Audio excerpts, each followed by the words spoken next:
Sejam muito bem-vindos a essa tarde de seminário no Centro Espírita Luz e Caridade, aqui da cidade de Limeira.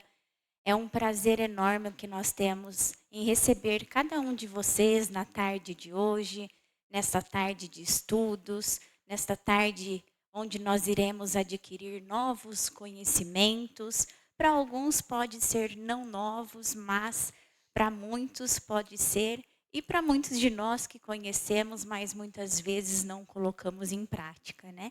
Então, quem sabe hoje seja uma injeção aí para que nós possamos praticar aquilo que Jesus vem nos ensinar. Hoje aqui, então, nós estamos fazendo o primeiro seminário do ano de 2026, no dia de hoje, com o tema O Sermão da Montanha. E nós temos o nosso grande amigo de coração, que está sempre aqui conosco, que vem pelo menos uma vez por ano na casa, fazer uma palestra, nos ensinar. Isaías Claro, da cidade de Oswaldo Cruz, da comunidade, não, Espírita Joana de Ângeles. Eu não fui olhar, né? Eu queria decorar, mas deu certo. Tá bom? E nós vamos fazer o seminário, então, em 2 blocos. O primeiro bloco terá 50 minutos. Após esses 50 minutos, nós iremos lá tomar um café, comer um pedacinho de bolo. Após o café, nós retornaremos aqui para fazermos mais 50 minutos, tá? De seminário. E aí, o Isaías irá abrir para perguntas para que todos vocês possam participar aqui com ele.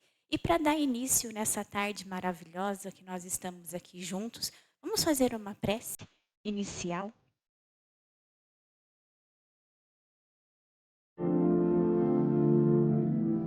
Fechando os nossos olhos, passando a elevar os nossos pensamentos ao alto. Agradecemos a Deus a oportunidade que cada um de nós tivemos de podermos estar aqui na tarde de hoje. Agradecer a Deus a oportunidade de mais um dia reencarnados aqui neste planeta. Agradecer ao alto, à equipe espiritual que preparou este ambiente de paz, de amor, de consolo, de alegria, para receber cada coração que aqui chegou. Que essas palavras, que esse estudo possa tocar o coração de cada um de nós na tarde de hoje. E que esse tocar seja a nossa vontade de abrir as portas para que os ensinamentos de Jesus entrem dentro de nós, mas que permaneça firmemente para que nós possamos levar à frente e sermos exemplos em cada ensinamento. Que nesta tarde Jesus possa inspirar o coração do nosso querido amigo que aqui está conosco, para que ele possa trazer o seu conhecimento dentro de todos esses anos de dedicação à doutrina dos Espíritos. Que assim seja. Vamos lá então? Obrigada.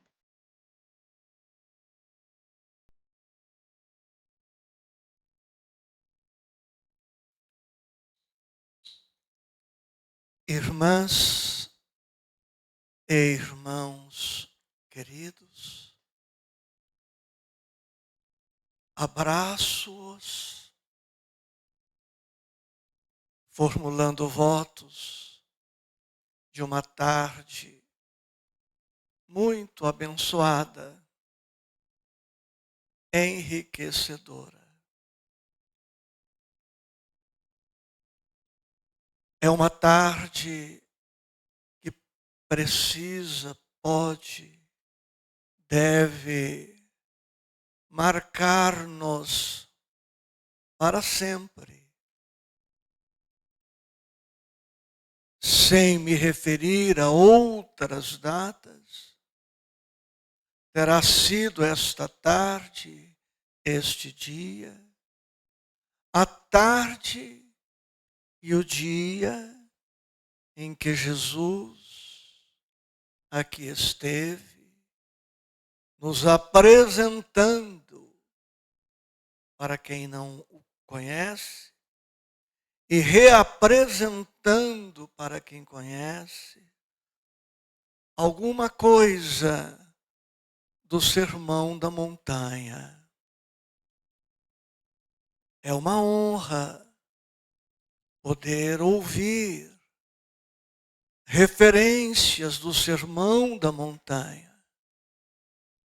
Por enquanto, não se pode pensar em apresentar o Sermão da Montanha para as pedras, para os vegetais, para os animais, e nem todas as criaturas humanas estão prontas do ponto de vista intelectual, afetivo, emocional, espiritual, para ouvir e estudar algo desta mensagem.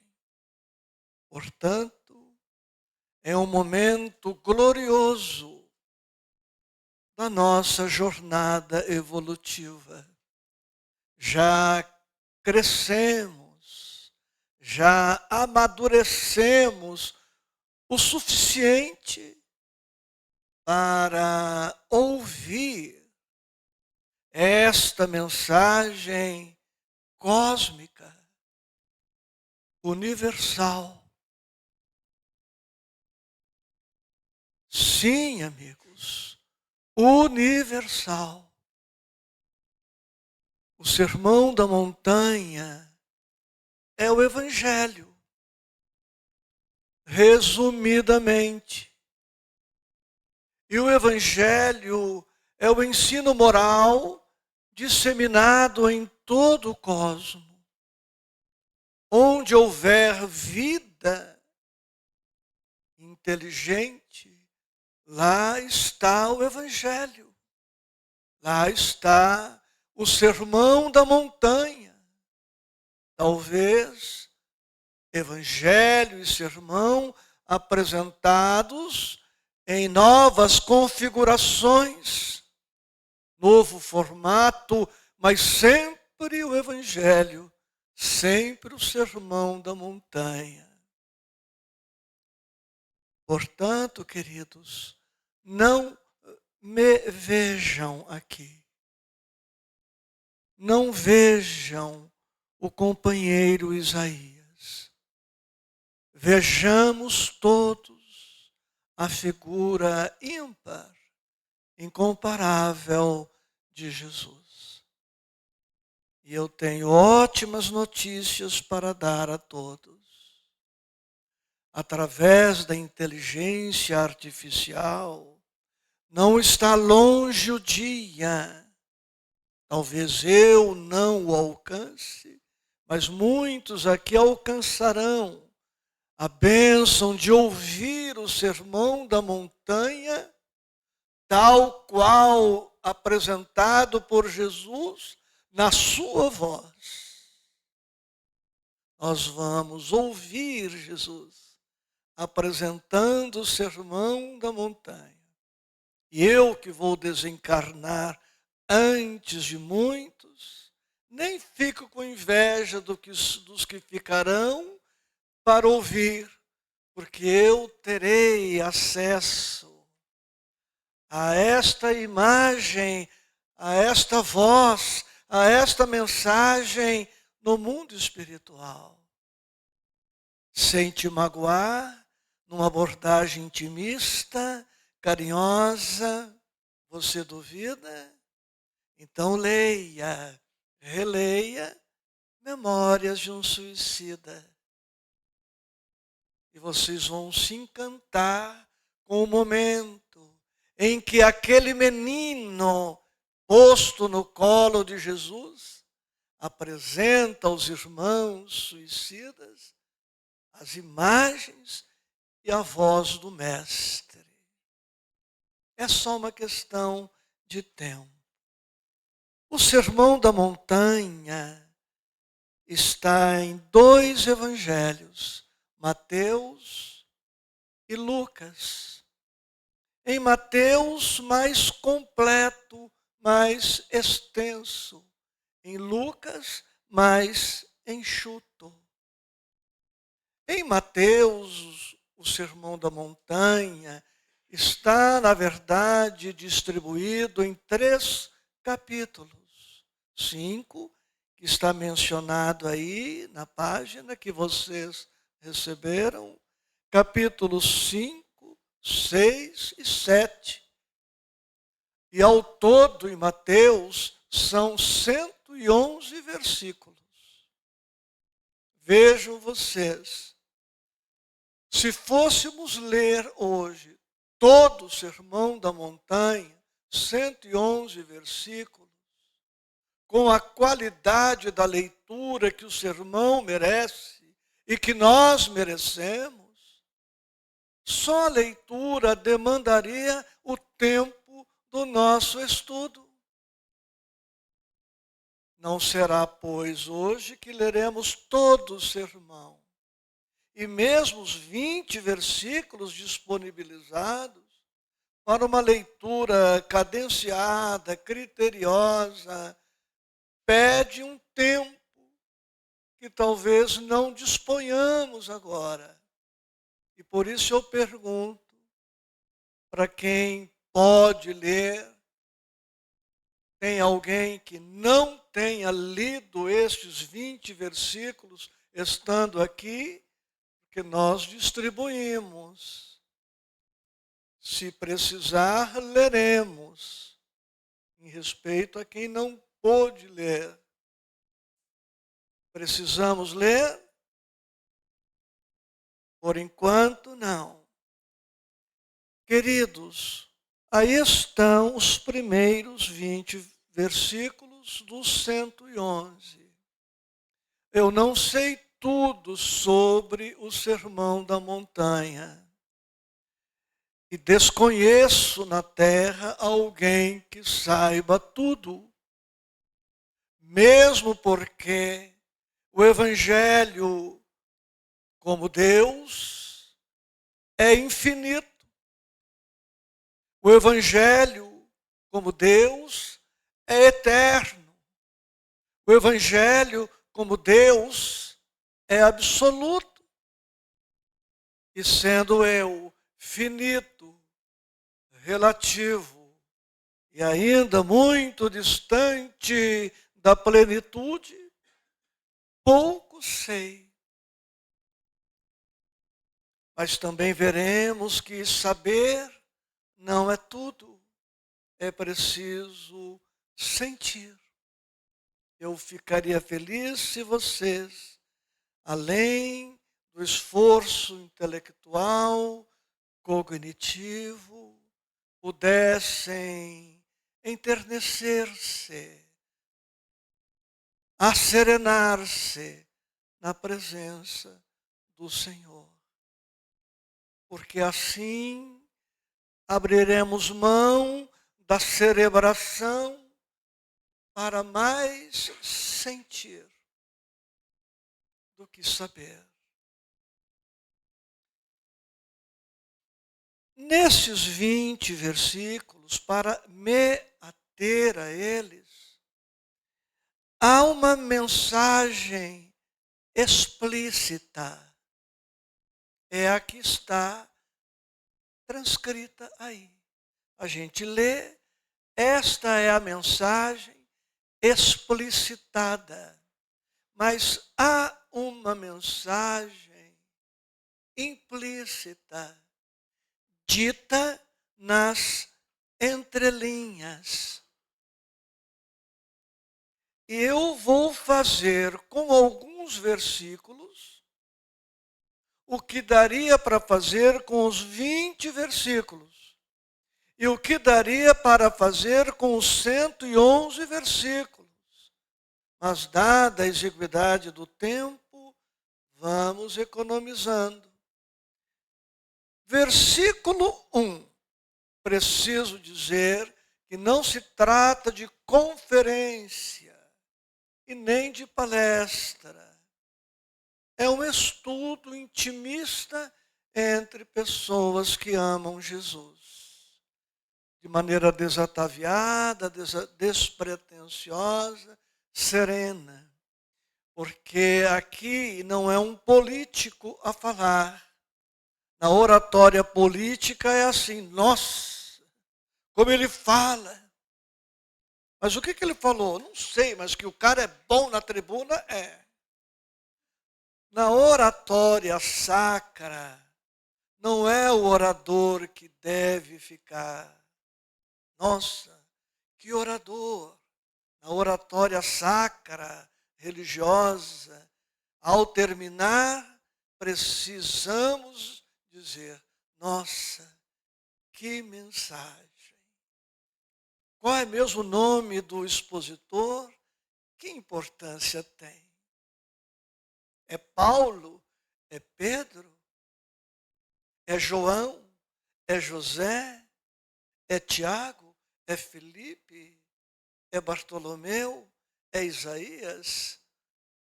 É Natanael? Que importância tem? Entenderam? Arrumei uma bela desculpa para o meu pouco brilho, né? Viram? Vamos ao versículo 1. Sem pressa. E Jesus, mensagem explícita. Está aí. Vendo a multidão, subiu a um monte. E assentando-se, aproximaram-se dele os seus discípulos. Jesus comentando, o homem mais feliz da história. Um modelo de felicidade espiritual para todos nós. O que fez? Ele viu a multidão. Subiu a um monte. O que mais ele fez? Está no texto. Sentou-se. O que aconteceu? Os discípulos se aproximaram dele. Versículo 1. Foi isso.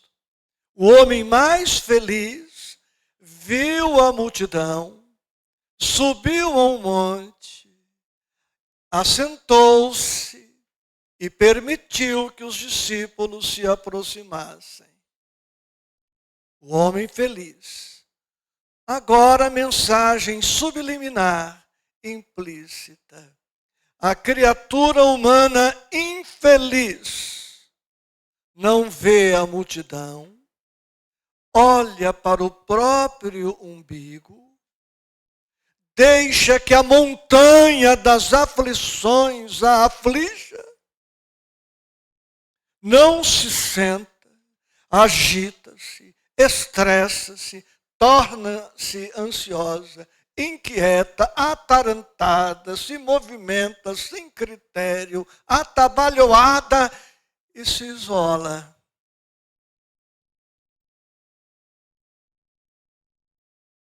Versículo 1. Jesus, vendo a nossa infelicidade ou felicidade, depende do nosso olhar. Sobre tudo, sobre todos. Uma doença, nossa, uma tragédia, é um olhar. O que não quer dizer que a doença seja uma tragédia, mas é o olhar. Outro olhar sobre a doença. Meu Deus, que bênção! Oportunidade de amadurecer, oportunidade de crescer, oportunidade de me avaliar, oportunidade de fazer um estacato, refletir, ponderar e, quem sabe, estabelecer um novo rumo para a minha vida. Os felizes aqui presentes o são em razão do olhar. Os infelizes aqui presentes, caso os tenhamos, não os vejo, o são por conta do olhar. Como vemos as coisas, as ocorrências. E o nosso olhar vai depender dos nossos conteúdos espirituais. Nós sabemos. Então aí nós já temos material para as nossas vidas. Tá bom? Você quer ser feliz? Sente-se. Calma. Você vai ser feliz. Pode não ser agora, mas daqui a pouco. Versículo 2. A mensagem explícita. Jesus, vejam, ele viu a multidão. Agora ele vai usar um outro órgão, um outro recurso para continuar feliz. Ele usa a boca. E abrindo a sua boca, os ensinava dizendo. Ele não cogita de calar a boca do outro. Ele cogita de bem abrir a sua boca. A felicidade começa na boca fechada. Boca fechada, não entra mosquito. E não sai. Nós somos senhores das palavras não pronunciadas. E escravos das palavras ditas. Eu nunca me arrependi de ter feito silêncio em horas de crise, de estresse, de colisão. E sempre me arrependi de ter dito o que não era para ser dito ou da maneira como eu disse. E aí é aquela coisa, né? Tendo que correr atrás do prejuízo.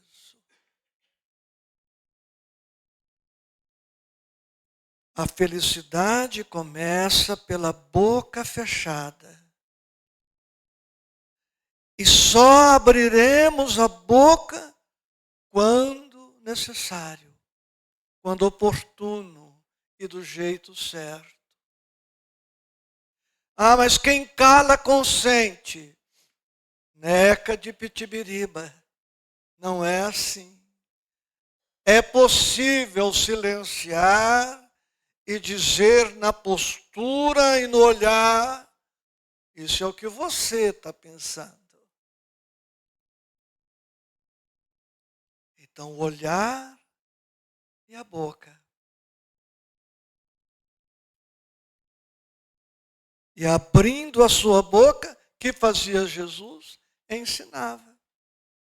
Quer dizer, abrir a boca para ensinar, educar, ajudar, auxiliar, cooperar, entender, orientar. Diz o pensamento disseminado que deveremos abrir a boca se o que temos a dizer for melhor do que o silêncio que vamos escolher. É melhor o que eu tenho para falar do que o silêncio? Então eu vou dizer, escolhendo o tom, o nosso André Luiz, Espírito diz que às vezes uma palavra é uma pedrada magnética, é uma pedrada verbal. Jesus. E aí começamos as bem-aventuranças. Podemos traduzir a expressão bem-aventurança como desejar. E aproveito, queridos, para dizer que a interpretação dos textos evangélicos é sempre acertada, se feita com lógica, bom senso, amor, coerência com Jesus. Então a minha leitura hoje aqui não estará errada. Pode não ser aquela que você espere. Você talvez faça uma outra leitura que estará certa também. Com o Evangelho, estamos sempre certos, independentemente do ponto de vista, mas é com o Evangelho, estamos certos. Então eu não tenho a pretensão, um monge, para vocês terem uma ideia, certa feita afirmou que qualquer versículo bíblico comporta 70 interpretações. Eu só vou apresentar uma e olha lá. Entenderam? Então fique à vontade. E daqui a um ano a leitura pode ser outra. Daqui 10 anos, na próxima encarnação, entenderam? Bem, as bem-aventuranças. Mensagem explícita. Bem-aventurança, alegria, serão alegres, felizes, serão abençoados, progredirão, atingirão a plenitude todo aquele que. Versículo 3, 4, 5, 108, 109, 110, 111. Entenderam? 3. Bem-aventurados os pobres de espírito, porque deles é o reino dos céus. Quem puder e desejar aprofundar, referência, capítulo 7 do nosso Evangelho. Vejam, um capítulo explicando uma bem-aventurança. Não seria mesmo hoje que tudo abordaríamos. Tá? Capítulo 7 do Evangelho. Bem-aventurados os humildes. Ou ainda, bem-aventurados os simples. Bem-aventurados os que se contentam com o necessário. Bem-aventurados os que se contentam com o ar, com o pão da vida, o pão, de repente sem a manteiga, sem o queijo, sem o presunto, que pena, preciso dizer, sem o salame, né? Sem o patê. São os humildes. Entenderam? Humildade. Humus, vem da raiz humus, que significa adubo, esterco. E como é um estudo lastreado no Evangelho, eu só posso falar isto, humus, adubo, esterco. Porque quando eu estou nervoso e fora do centro, eu falo outra coisa. E quando eu quero me fazer um tratamento de choque comigo, que não é com o outro, eu falo, Isaías, você não passa de um ou de uma pontinhos. Mas humildade quer dizer isto, ainda esvaziar-se de tudo aquilo que é humano e não serve para a nossa felicidade espiritual. Então, bem-aventurado a autoridade que não se orienta pela autoridade. Ele sabe que ele é uma coisa, a autoridade é outra. Nós ficaríamos, gente, à noite, à tarde, à noite, só no capítulo, versículo 3. Cada versículo é um estudo. Bem-aventurado a mulher bonita, que não coloca na beleza a sua força, o seu poder.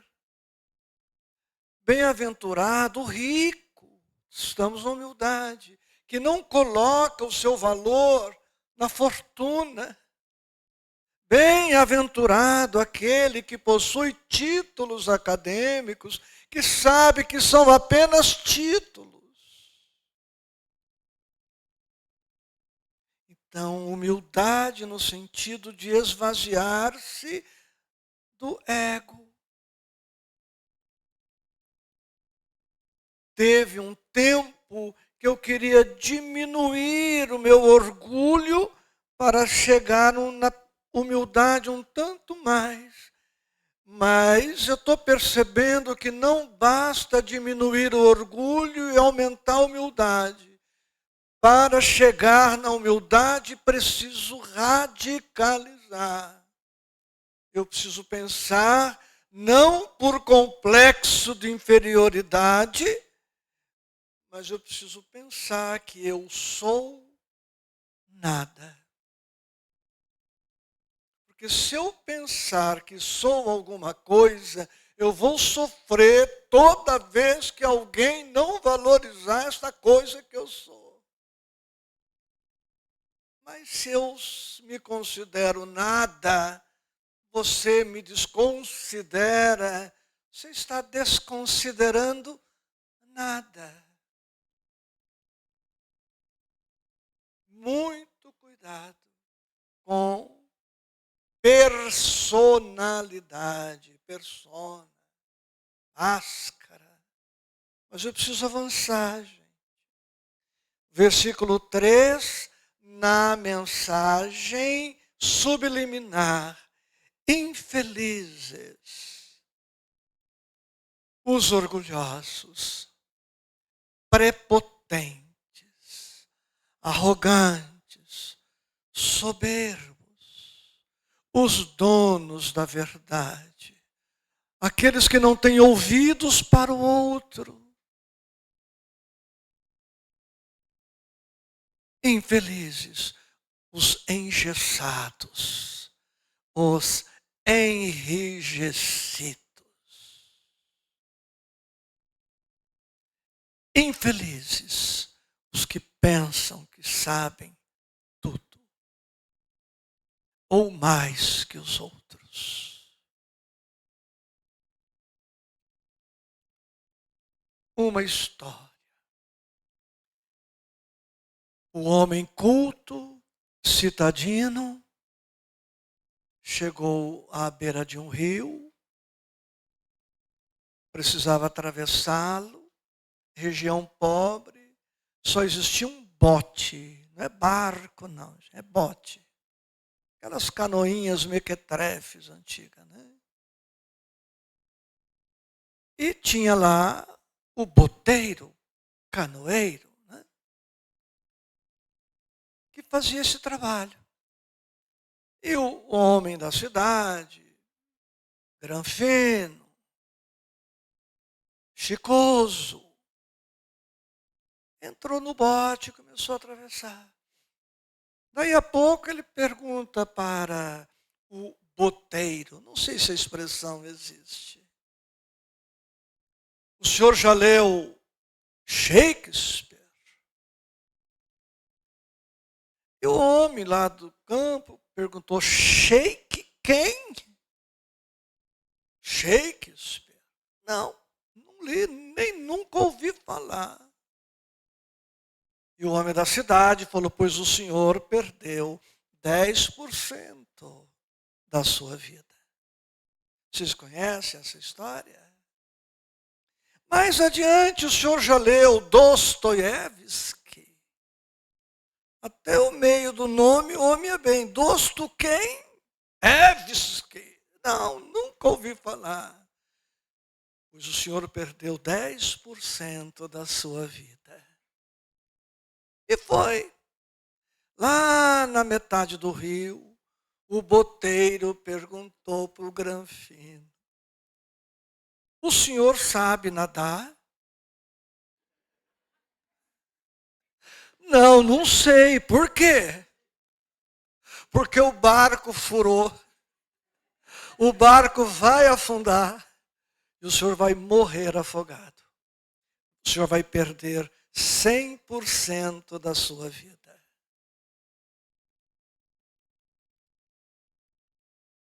É isso.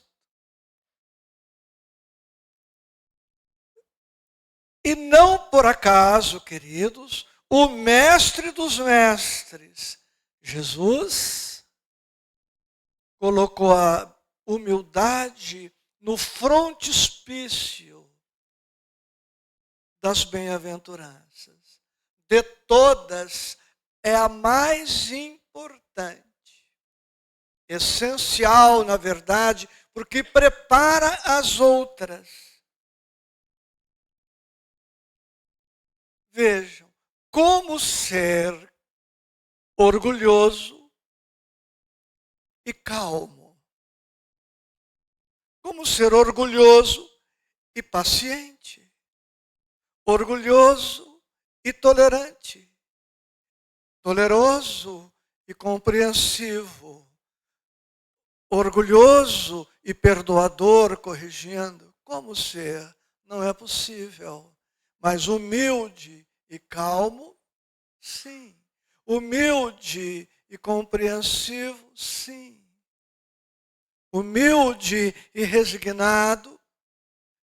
É por isso que no nosso capítulo 7, Kardec coloca literalmente: sem a humildade, vós vos adornais de virtudes que não possuís. Quem quiser ser alguma coisa, terá que trabalhar antes na conquista da humildade. Percebem?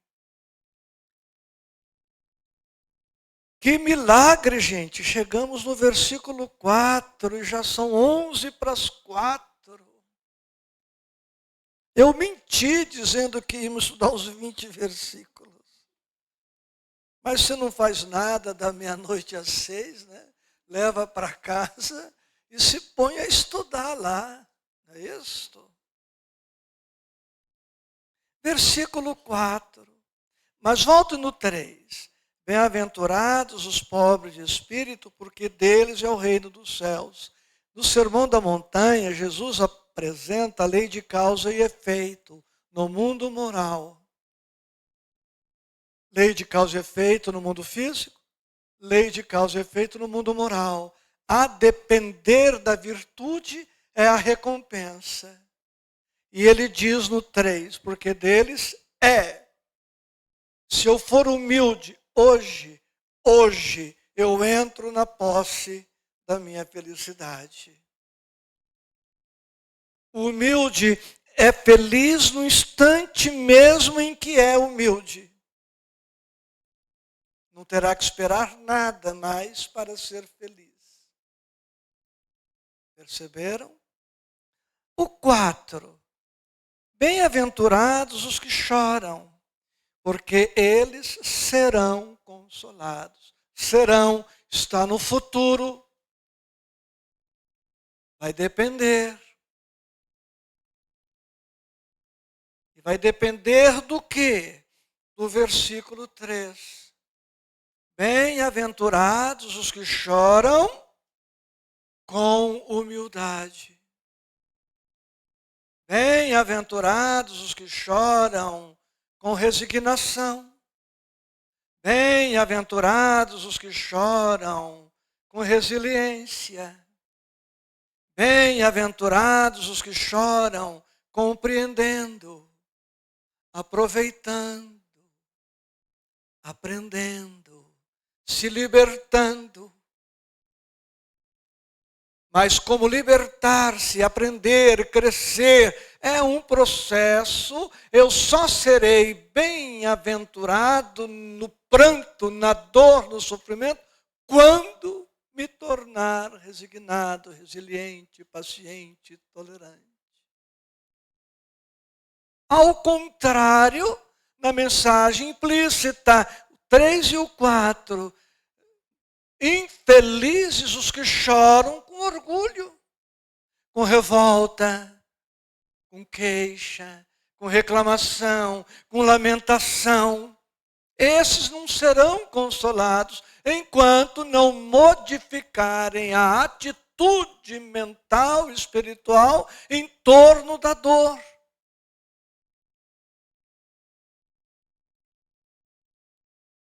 Então nós precisamos da humildade ante o sofrimento. E com a humildade podemos sofrer até sem saber a razão profunda do sofrimento. Posso não saber por quê. É algo a ver com esta reencarnação? Não sei. É de outra reencarnação? Não sei. Humilde não se interessa por questões periféricas. É prova? Não sei. É expiação? Eu não sei. É uma dormição? É uma dor redenção? É uma dor auxílio? Não sei, mas eu sei que Deus é bom. Eu sei que Deus é justo. Eu sei que Jesus, que a espiritualidade são carteiros que não erram o endereço. Então eu vou receber essa dor que é minha. Então o humilde não pergunta: por que comigo? O humilde pergunta: por que não comigo? E a atitude ante o sofrimento é fundamental. Existe o sofrimento do sofrimento. Sofrimento que a gente adiciona ao sofrimento inicial. Muitos sofrem por não saberem lidar com o sofrimento. Sofrem mais. Agregam aflição.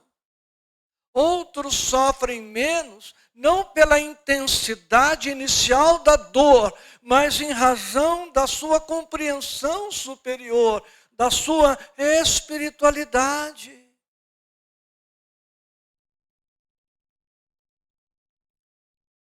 Então agora, queridos, que estamos no século 21, já não é mais tão relevante o que está nos acontecendo de desagradável.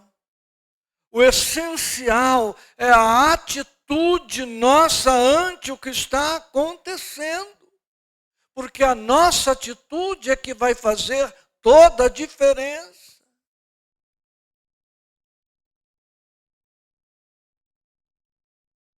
Entenderam? Então não é a situação, a circunstância, embora ela concorra, mas o aproveitamento vai depender da nossa atitude. Guardem essa frase. As atitudes são mais importantes que os fatos. As atitudes são mais importantes que os fatos. Na linguagem popular, se a vida te der um limão, faça dele uma limonada. O otimista pega o limão e faz uma limonada. O pessimista pega o limão e faz uma caipirinha.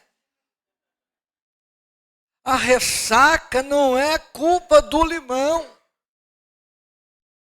nem da pedra de gelo, nem do açúcar. A culpa também não é da cachaça. é da pessoa que fez essa escolha. Compreenderam? Tá? Vamos por 5. Bem-aventurados os mansos. O contrário, infelizes os coléricos, irados, nervosos. Bom dia! Só se for para você. Não me olhe, não estou bem hoje. Né? Não acordei bem. Mas nunca acorda bem. Eu também acordo mal, né? Queria continuar dormindo às vezes, mas tem que levantar, tem conta para pagar. Né? Bem-aventurados os mansos, os calmos, serenos, controlados. Percebem? Atenção, queridos. 3, 4, 5. Bem-aventurados os humildes, porque choram aproveitando. 4. E conservam a serenidade. 5. Eu, por exemplo, quero ser uma pessoa calma. Mas antes disso eu preciso aprender a lidar com orgulho, com a presunção, a arrogância, a soberba. Senão, como é que eu vou ser calmo diante de uma contrariedade? Não tem jeito. Vocês percebem a sapiência do mestre, a sabedoria do mestre, a pedagogia, o espírito de sequência, a interdependência entre as bem-aventuranças? Quem pretender ser uma coisa boa, há de esforçar-se por ser uma outra coisa boa, antes de ser aquela que é o seu objetivo. Bem-aventurados os mansos, porque eles herdarão. Está no futuro também. Para cada bem-aventurança, uma recompensa. Bem-aventurados os que têm fome e sede de justiça, que traduziremos hoje por fome e sede de espiritualidade, porque eles serão fartos. Agora que eu sou humilde relativamente, agora que sou resignado e calmo, eu começo a sentir uma fome e uma sede de espiritualidade. Porque antes dos 6, eu estou encharcado de orgulho, presunção, arrogância, revolta, cólera, ira. Não tem espaço para a espiritualidade. Não, você precisa ir para o centro. Que centro? Que nada. Você precisa orar mais. Que não há espaço.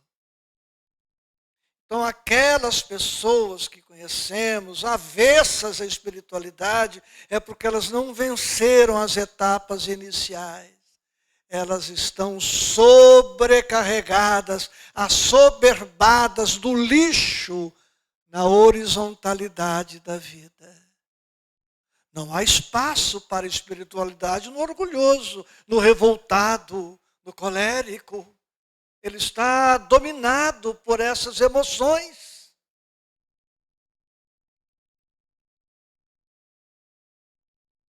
Sete vai falar da misericórdia. Coração para os miseráveis. E sem ofendê-los, miseráveis somos todos nós. Em níveis variados.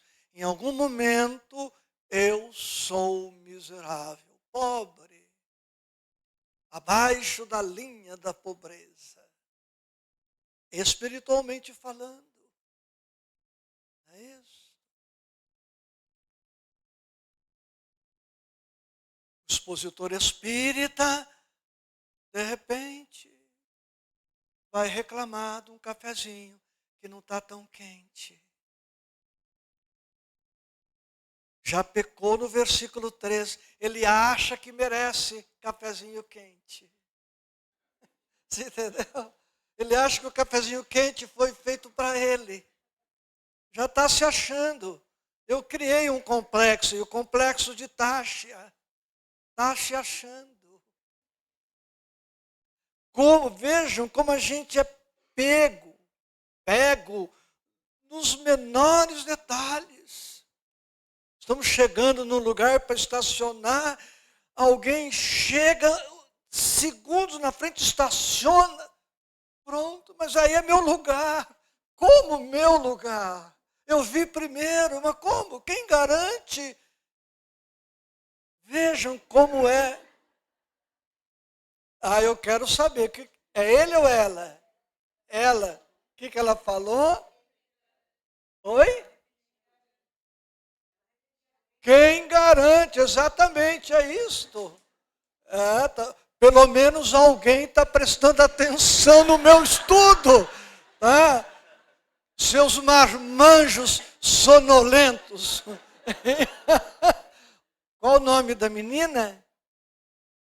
Oi? Lavínia. Nome lindo. Tem uma cidade lá perto de Oswaldo Cruz com esse nome. Lavínia. Obrigado, Lavínia. Viu? O evangelho para almas lindas como você. Tá?